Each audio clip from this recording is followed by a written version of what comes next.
Welcome back to Sylt. Another 2 eliminations within 3 days. Conditions have been dodgy, but it's starting to go better for me. The last video has been somewhat controversial, so we wanted to answer some of your questions, which we're doing in today's video. Is foiling still worth it? We'll find out today.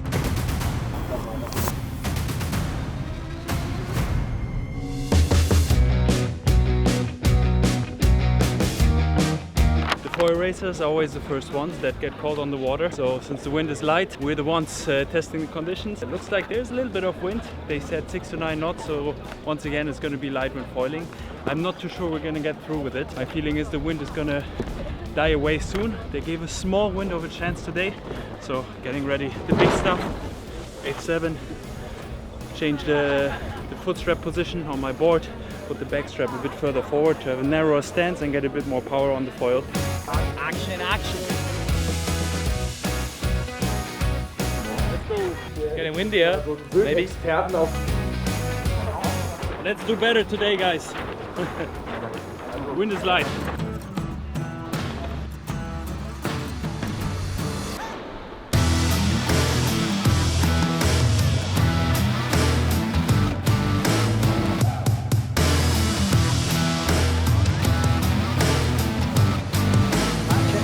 In second. Ooh, it does look like, oh, Alex Cousin. Oh, he did well to avoid that. Jordi Vonk. Wow, it was Heinemeyer, I think, that went down.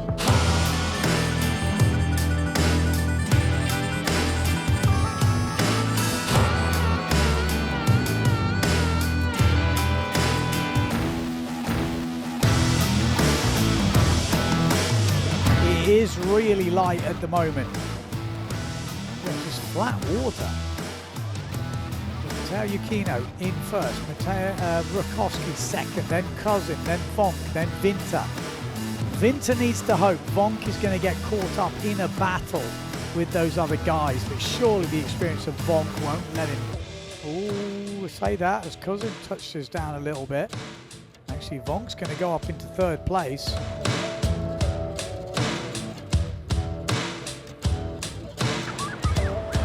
The conditions out there are actually not that bad. There's a bit of wind. I mean, it's still light, but I would say it's enough. Pretty happy with myself. Found a good stance on the gear, no control issues, could fly the foil perfectly. On the first jibe I had to dodge someone on the leeward side. That's, I think, where I lost a bit of ground. Jibes were pretty good. I think I even caught up a bit in the jibes, but it's just not moving forward the way it does with the others. Good start, good first read, felt stable, put everything in the right position. So I think I did the best I could. Got a question for me? Sure. If PWA is going fin only, will it die? Die or not die, I don't know. I mean, who knows in the end, but for sure in these kind of conditions we can see how important the foil is, because so far at this event we would have not done a single race on the fin only. So I think it's super important for the races. Someone's also surprised by the negativity on foiling from the last video, and he's asking, what if we compare motorsport with motorsport? So who drives an F1 car? I mean, this in certain ways, of course, we always wish like we're like Formula 1, but in reality you cannot compare it, because these guys don't live from the F1 cars they're selling, let's say. And if we look at professional windsurfing, of course, there's not so much financing in it, especially from the windsurfing brand. So you look around on the beach, most of the guys here paid probably around 7,000 euros for one foil, let alone a spare foil. So the math doesn't quite add up. So you cannot compare it directly to Formula 1. Negativity is not in general against foiling. I still enjoy myself out there. Of course, I would enjoy a bit more if I was closer fighting to the front. There would be more adrenaline, and also if there was waves and strong wind, like most of the times last year. This year we have a lot more light wind events. I would enjoy it even more, but yeah, it's just the overall package with windsurfing as a professional sport, or foiling as a professional sport. That's the tricky part, where it's not super motivating, because you know you have to invest a lot into the gear, which for a hobby can still be fun, but for professional windsurfing things are changing a bit. Yeah, foiling is great. At the end of the day we can plane in lighter winds than before. We can make some heat going through when in Fins we should have cancelled, so this is really nice. And yes, I think it's a good thing that the foil arrived, but maybe the things were a bit too fast. So now maybe we arrive at a point where we need to slow down a bit to still have good event, but maybe register new gear every 2 years, so the brand has time to make real R&D, cost a little bit less money for everybody, the brand, the rider, and also for the final customer who can enjoy their gear when they buy it and not change it every 6 months. Like also racing with less gear. Now we have way too much gear, like 5 sail is way too much. It costs a lot of money to make a good foil because it's easy to make a foil, but a good one is really hard. So that's why now there is not so many brands. And for me it's a fake trouble, this the foil. Maybe it's Patrick, maybe in 2 years it will be another brand. So let's try to focus to have more events, to have more people into event. And you said the foils are getting really expensive. Can you make it happen to go to competition and to compete just with your sponsors? Yeah, for me, yes, because I do a lot of things for her that you don't see every day. So I'm lucky enough to have good sponsor with A7rV. We are working as a team. All this together, for me, it's okay. And I really think we need to make the whole combination, going to event, having gear for new kids, a little bit cheaper. I would not like it. I'm all for reducing the amount of gear, because this could bring more people into the sport, but just having one sail, one board, one foil is for me unreasonable. I wouldn't like it. Can you make it work just with sponsors? Me, no chance. I work on the side. I have my own company that I work with when I'm at home. What are you doing? Right now I'm in construction. Look, to be honest, for me it's very interesting. I think it's also the thing that keeps me going, as if I would have to buy, no offense to Patrick now, it would be a bit boring. Because now I'm the only one, me and together with Bruno are working on the Z foil, so we're constantly trying to beat the Patrick foil at the moment. I think it's me and Bruno on a different foil, I think Nico Prien, and the rest is all on Patrick. What do you think about that? Yeah, I don't know. If you want to be the fastest, you need the fastest stuff. I think I'm fortunate enough that I'm in the top and I have pretty good deals. Like, I'm not getting rich or anything, but I can still survive. And I'm working for a brand, so I'm developing, so I'm getting the stuff, I'm testing, so it's different than certain top riders that just have to buy a foil. You can look at it two ways. One is like, at least you know what you should get. So it's kind of fair, and you know, previously, like a few years ago, somebody could come up with something way faster and you didn't know about it. Now at least you know, so it's easy, but it obviously sucks to spend like, I don't know, 5,000–10,000 euros a year on foils, you know, that obviously sucks. I mean, I can make it work with my contracts, but recently, just thinking of the future, I started this water sports festival, King of the Bay, which you're welcome to come to. And we're going to try to get Nico to come in 2026. I think it grows the gap, because the ones that are fully professional windsurfers, they can really devote themselves to doing it. But yeah, if you need a side job, it definitely affects your training. So it is tough. It was always tough. When I started, it was already super tough. But yeah, now I wouldn't like to be 20th again, that's for sure. I think this is a natural course, because it's very expensive to, obviously we see it, to produce and develop a foil which is at a certain level. So obviously it goes into one direction, which I personally think is a good thing, because finally you can buy a foil which costs a lot of money, but it stays steady, and it's not like you buy something for 4K and then resell it for 201. Well, I have to work side a lot, so for me the balance at the moment is 70% working and maybe 25% of training. Just with sponsors, I think the sport is very hard to do. I mean, Bob shows us that it's possible, but still very difficult. So this seemed to be an interesting topic for you guys in the last video. That's why, yeah, we went and asked a couple of the guys how it's going for them and what they think about the development of the foil. And as you can see, there's a few top guys who can, finance the racing through the sponsors. But if you're not within the top 3, top 5, and you're not doing a very good and smart job with the sponsors, then probably you're gonna have to find the financing and the funding from elsewhere. I have been in the top 10 in foiling over the last 2 years. I think I've been 8th both years. So yeah, for me it's kind of on the edge. It's just windsurfing, just competing is not enough to just pay for all the trips around, for all the gear, for all the damage gear, all the things that come with the sport. And there we obviously found our own way with the videos, with SURFCENTER, to kind of make the racing possible, especially on the foil, which is not necessarily a growing discipline in windsurfing right now, but definitely a really fun one. That's why we're still here. That's why we still keep pushing, because we enjoy windfoiling. See this over there, guys?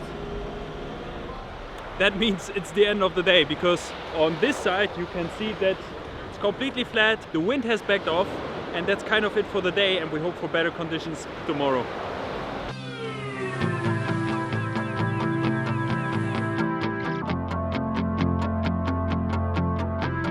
I think by now you know the drill already.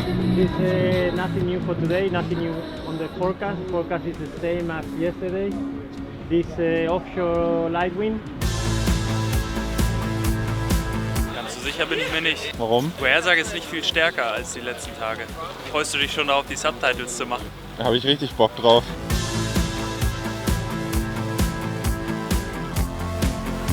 So finally the wind started to shift a little bit less offshore.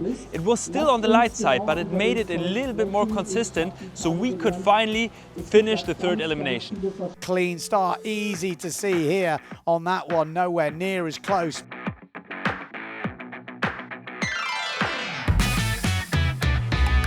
Jordi Vonk up there in third, John Sukas in fourth, and a good jibe from the young Greek fella. Can't see him eating into it that much as Matteo Iachino goes round in first, Pierre Mortefon in second, then Jordi Vonk in third. Oh, Pierre Mortefon's gone down. And look at the beast going to the inside.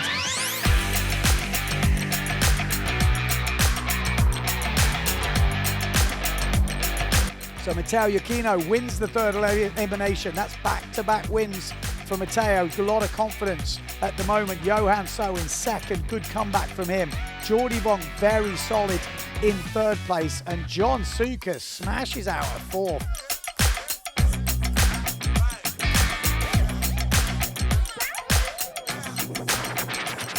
Aktiv logischerweise auf dem Wasser, bist PWA-Präsident, aber du betreibst auch einen großen, erfolgreichen YouTube-Channel.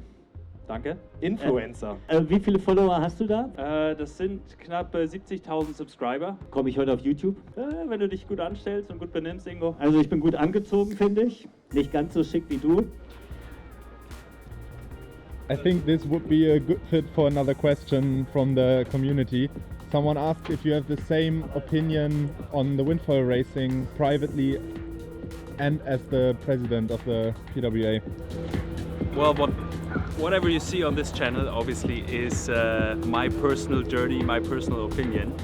But of course, as a president or as anyone working in the PWA, I think a realistic opinion about what's going on is pretty important too. But of course, I don't let that influence my decisions on the PWA side. So, but what you see here, this is what's going on for me personally, obviously. Let's try something different. Smaller front wing.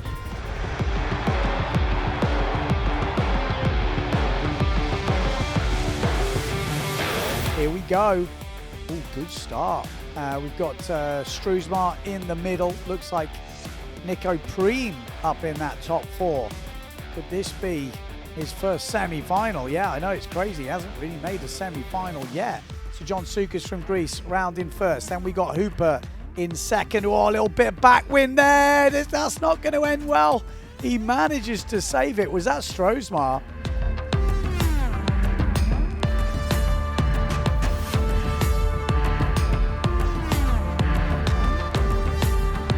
Solid. Second place Hooper looking good. Then we got Prien, Struismar. It's tightly bunched here. Jolly.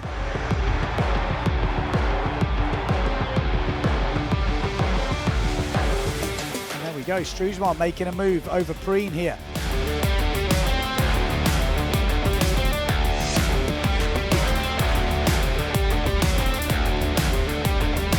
So Hupert wins it, Suka's second, third place will be Stroosmar, and then Nico Prien. Jolly just missing out. Go second semi-final, someone's early.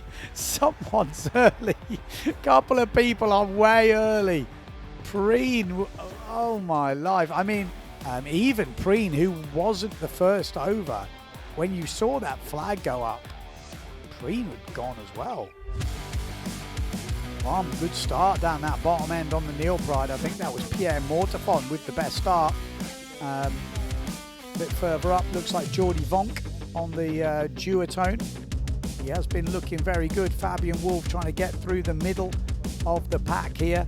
Again, it's going to be a lot down to what sail size you've picked, what front wing you've got. The wind has definitely dropped a little bit. There's still some good gusts out there, but a few holes as well. The guys on the smaller gear will start to struggle.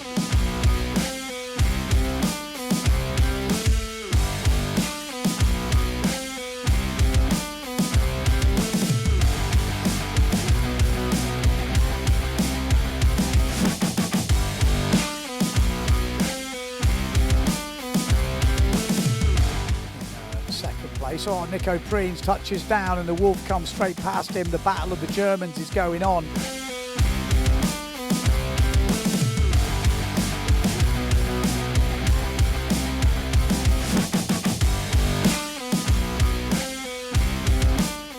A little bit of a wobble, but makes it nice and dry there. So Pierre Mortefon looking like he's got this runners-up final wrapped up.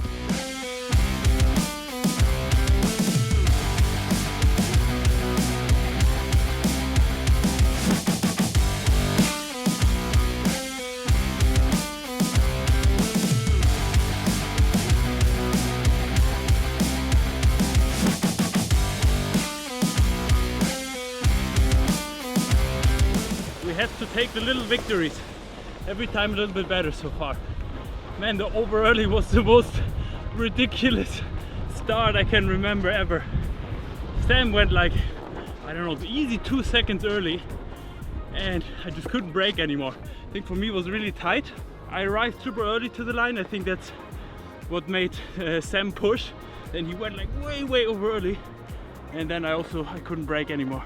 Or my head didn't switch fast enough to put the board on the water. I don't know, something was off.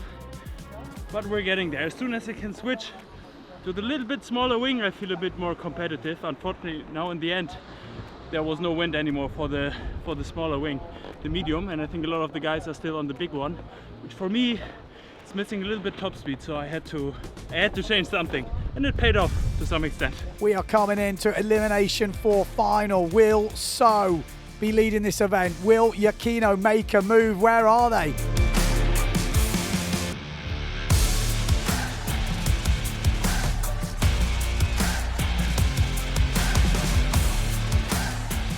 This is the win he would have wanted.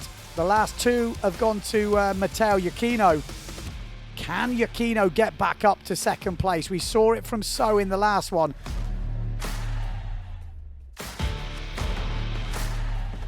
But Johan So, the beast, looking like he's going to find that win after being winless for the last two eliminations.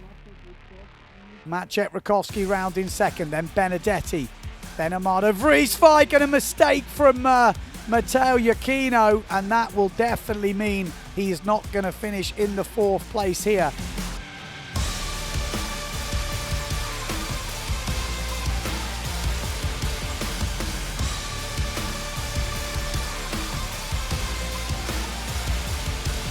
So after 4 eliminations, it's Johan So in first, super solid sailing obviously, Matteo Giacchino in second and Maciej Rakowski in third. And we have more action coming up. Tomorrow it's going to get more windy and we'll hopefully get more foil racing. I hope they're not going to switch to freestyle just yet, so we get some foiling in proper conditions. The wind is going to get even more windy, even stormy and wavy, and I brought my slalom gear as well as my wave gear, so stay tuned for that.